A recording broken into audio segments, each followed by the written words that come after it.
So, welcome everybody. I am honored to have time with Sarah Lantier, who's a certified Qigong instructor. She's been certified in the Wuji Hundun and the organ cleansing. And Sarah, you've just recently finished the EMF training in Palm Coast, Florida. This is the Emotion, Mind, and Field training, our new series here at Community Awake. So, I thought it would be great for us to talk about that because you sat in a class with a room full of people who all went through the EMF training and saw that what I describe as beyond Qigong is really beyond Qigong. It's not just the movements of Qigong, but we're taking the principles, the energy principles of Qigong, and bringing it into application for emotion, mind, and energy fields. So you were attracted enough to that workshop to want to take it. And what did you feel after you took it? Well, I felt free, first of all, because for the first time, I felt like I had tools that I could and techniques that I could apply to everyday life. You know, so many of the programs that are out there fall short of the the steps that you then led us through, which are being able to not just identify an emotion or label an emotion, but to be able to do something with it, to recognize it objectively as an energy and be able to do something with it. So I thought that was pretty powerful. And, it's fun to practice with it. It's a lot of work, but it's good work. I feel like I'm making progress with the tools that we've learned. And how did the EMF techniques, because there's three in there, emotions, there's another one for the three minds and for the third field. How do you feel that linked to Qigong practice that you've been trained in?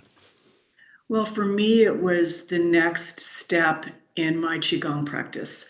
I've always looked at my practice as, especially when I'm engaging the organ cleansing form, to have some of the fundamental knowledge that in working knowledge that I have of the organ cleansing, and to take some of those concepts and take it one step further when we started to work with emotional alchemy. Okay, so that's something we talk about in the organ cleanse, cleansing and strengthening. But for me, it was now a piece that I could do something with. So when we're talking about emotions, for example, we can look at the emotion, the yang emotion and the yin expression, and know that we can actually work with something. We have an emotion that we can then transform into a different expression.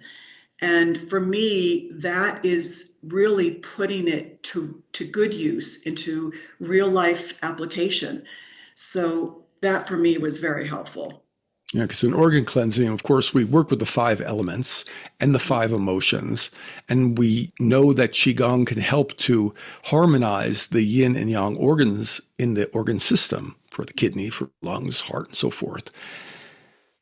In EMF training, we go into that next step, right? Where we look at how we can use tapping and pressure points to now take that energetic of the Qigong practice and really apply it to transforming the emotion.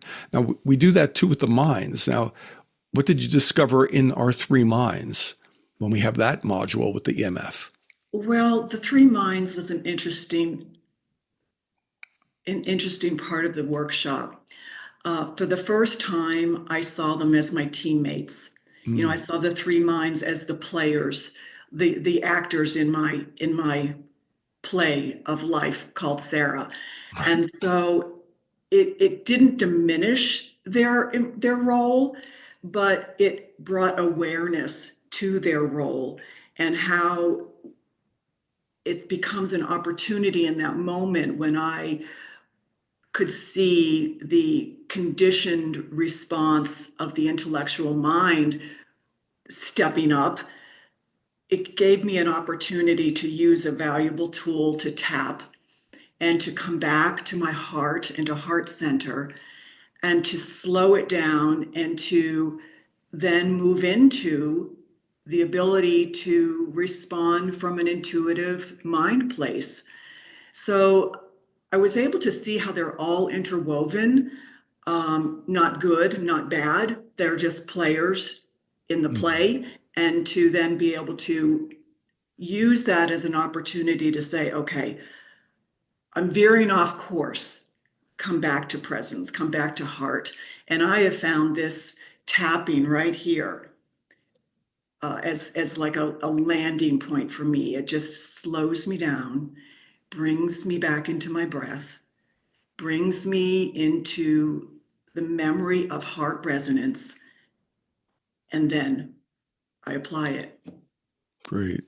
And of course, we have a whole series, there's a whole page of guides on pressure points and tapping in the EMF training that Mhm. applies to each emotion and how to work with the different minds and so forth. So that's where the Qigong energy work comes into learning how to use a sequence of pressure points that will harmonize the yang organ and the yin organ in a particular organ system.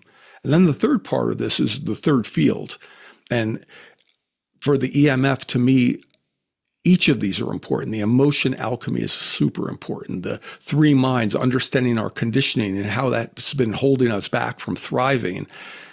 But understanding the third field takes what we all learn in Qigong, the energy field, the Wei Qi field, and brings us into a new understanding about relationships with ourselves, with others, and so forth. What did you find that the field part of the EMF training to be in the whole? Well, for me, it brought in a layer of objectivity that I don't think I was aware of in the past, meaning it took the pressure away, the expectation away from that which we relate to, whether it be a person, a thing, um, ourselves, our own bodies. Right. And it put me in the seat of objectivity. So it was a way, it is a way for me to, it's a little more esoteric. It's a little more vague than some of the other applications and techniques that we were using. But to me, it's become the most effective because I'm able to recognize that everything is energy. The relationship that I have is an energetic, and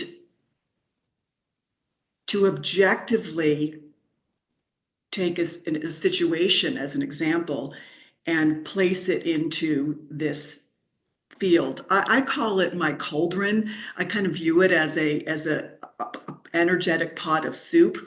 So I'm not actually placing Francesco in that cauldron or Sarah in that cauldron, but the energy and the essence of Francesco and the energy and essence of myself and whatever else it is that is a part of that relationship that I'm addressing or working through.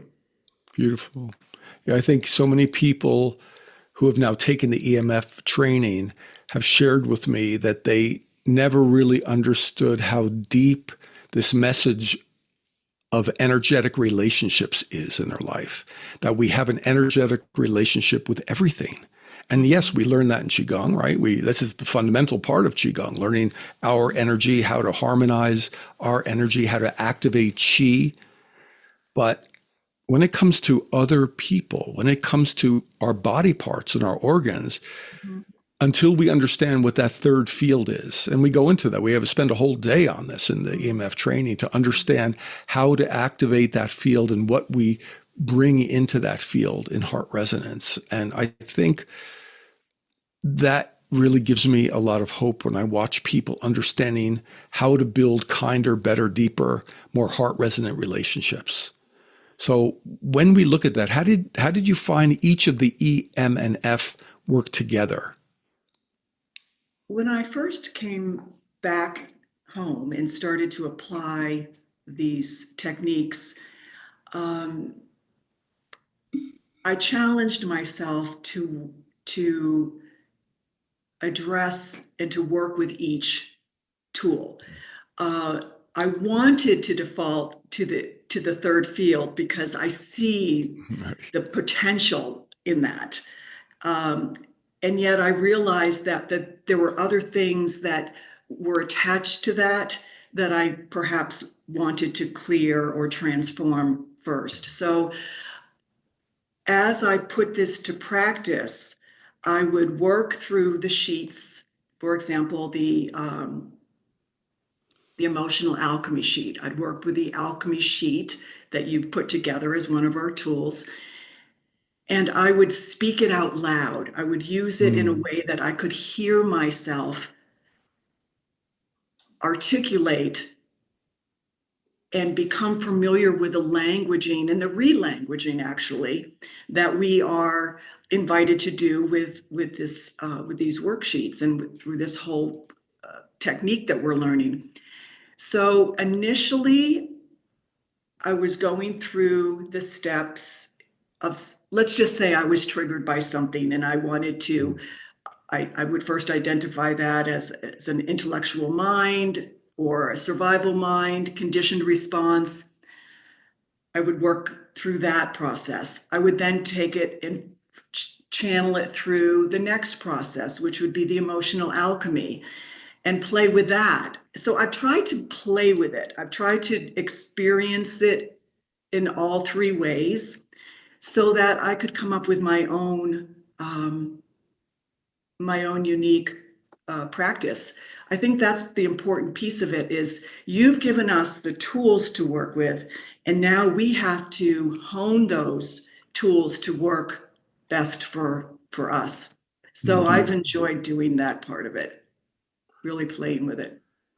Well, like Qigong in general, we do the practice so we can make it our own. And once we can make it our own and really embrace a Qigong move, or in this case, the EMF training tools in a practical way, then I'm happy because now I know a person will take these tools, these moves, whatever it happens to be, and apply it to their life because everybody's life's unique. And no two people are the same. And for some people, it might be more of looking at their conditioned minds that will give them that transformational breakthrough.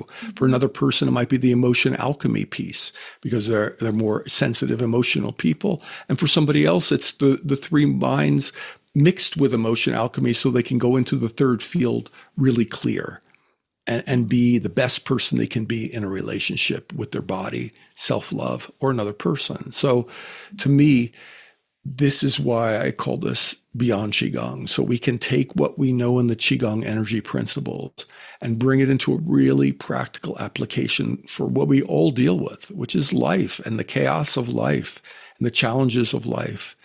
So I'm honored that you not only took the course, but you, like a few others who have been trained in Qigong, will now become EMF facilitators, which for me is probably the most joyful thing I can imagine, is that now that you understand these tools, you can share it with your students in your classes and your friends and family. And that's the goal of EMF, is that people can learn it. And if you're so inspired to then take these tools and have the worksheets, have the support tools we have, right? We have an online tool now just for people who've graduated from the course, and now they can refer to this. It's for free after you take the course. These are resources that will continue to grow, like a library of tools. So facilitators like yourself can then go out and help other people.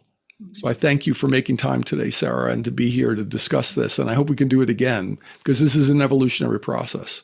It is indeed. And, once we start to see ourselves as an energetic being and realize that that which we produce is energy, which includes our thoughts and our emotions, it just puts us in a place to really heal and transform the emotions that we've been, carrying and recycling through, but also an understanding of the influences of epigenetics and its role, the role that it's played, and how so much of this is inherited. And I don't say that in means as a way of placing blame on anything or anyone or any stage of life. It's just the reality that there's an energetic that carries through, and it's very liberating and freeing and joyful when we can recognize that there's a part of us that can be healed.